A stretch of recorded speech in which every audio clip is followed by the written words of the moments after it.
राधे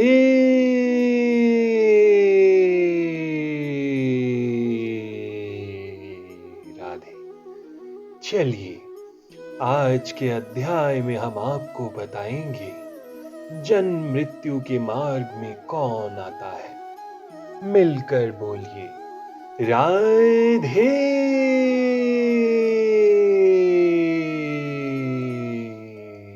राधे।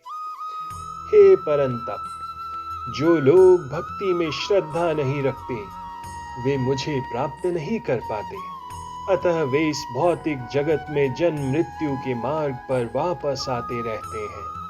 श्रद्धा विहीन के लिए भक्ति योग पाना कठिन है, यही इस श्लोक का तात्पर्य है।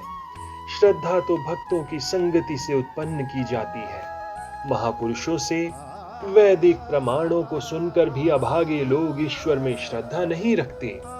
वे झिझकते रहते हैं और भगवत भक्ति में दृढ़ नहीं रहते। इस प्रकार कृष्ण भावनामृत की प्रगति में श्रद्धा मुख्य है। चैतन्य चरित्रामृत में कहा गया है कि श्रद्धा तो ये पूर्ण विश्वास है कि परमेश्वर श्री कृष्ण की ही सेवा द्वारा सारी सिद्धि प्राप्त की जा सकती है। यही वास्तविक श्रद्धा है। श्रीमद् भागवत में कहा गया है, वृक्ष की जड़ों को सींचने से उसकी डाली, टहनियां तथा पत्तियां तुष्ट होती हैं और आमाशय को भोजन प्रदान करने से शरीर की सारी इंद्रियां तृप्त होती हैं। इसी तरह भगवान की दिव्य सेवा करने से सारे देवता तथा अन्य समस्त जीव स्वतः प्रसन्न हो जाते हैं। राधे राधे। अतः गीता पढ़ने के बाद मनुष्य को चाहिए कि वो गीता के इस निष्कर्ष को प्राप्त हो। मनुष्य को अन्य सारे कार्य छोड़कर भगवान कृष्ण की सेवा करनी चाहिए। यदि वो इस जीवन दर्शन से विश्वस्त हो जाता है तो यही श्रद्धा है। इस श्रद्धा का विकास कृष्ण भावनामृत की विधि है। कृष्ण भावना भावित व्यक्तियों की 3 कोटियां हैं। तीसरी कोटि में वे लोग आते हैं जो श्रद्धा विहीन है। यदि ऐसे लोग ऊपर ऊपर भक्ति में लगे भी रहें तो भी उन्हें सिद्ध अवस्था प्राप्त नहीं हो पाती। संभावना यही है कि वे लोग कुछ काल के बाद नीचे गिर जाएं। वे भले ही भक्ति में लगे रहें, किंतु पूर्ण विश्वास तथा श्रद्धा के अभाव में कृष्ण भावनामृत में उनका लगा रह पाना कठिन है।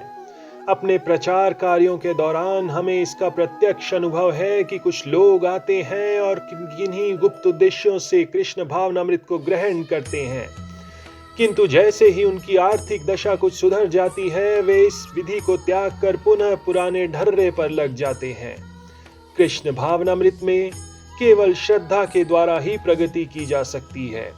जहां तक श्रद्धा की बात है, जो व्यक्ति भक्ति साहित्य में निपुण है और जिसने दृढ़ श्रद्धा की अवस्था प्राप्त कर ली है, वो कृष्ण भावनामृत का प्रथम कोटि का व्यक्ति कहलाता है। दूसरी कोटि में वे व्यक्ति आते हैं जिन्हें भक्ति शास्त्रों का ज्ञान नहीं है, किंतु स्वतः ही उनकी दृढ़ श्रद्धा है कि कृष्ण भक्ति सर्वश्रेष्ठ मार्ग है, अतः वे इसे ग्रहण करते हैं। इस प्रकार वे तृतीय कोटि के उन लोगों से श्रेष्ठतर हैं जिन्हें न तो शास्त्रों का पूर्ण ज्ञान है और न श्रद्धा ही है, अपितु संगति तथा सरलता के द्वारा वे इसका पालन करते हैं। तृतीय कोटि के व्यक्ति कृष्ण भावनामृत से गुमराह हो सकते हैं, किंतु द्वितीय कोटि के व्यक्ति गुमराह नहीं होते। प्रथम कोटि के लोगों के गुमराह होने का प्रश्न ही नहीं उठता। प्रथम कोटि के व्यक्ति निश्चित रूप से प्रगति करके अंत में अभिष्ट फल प्राप्त करते हैं।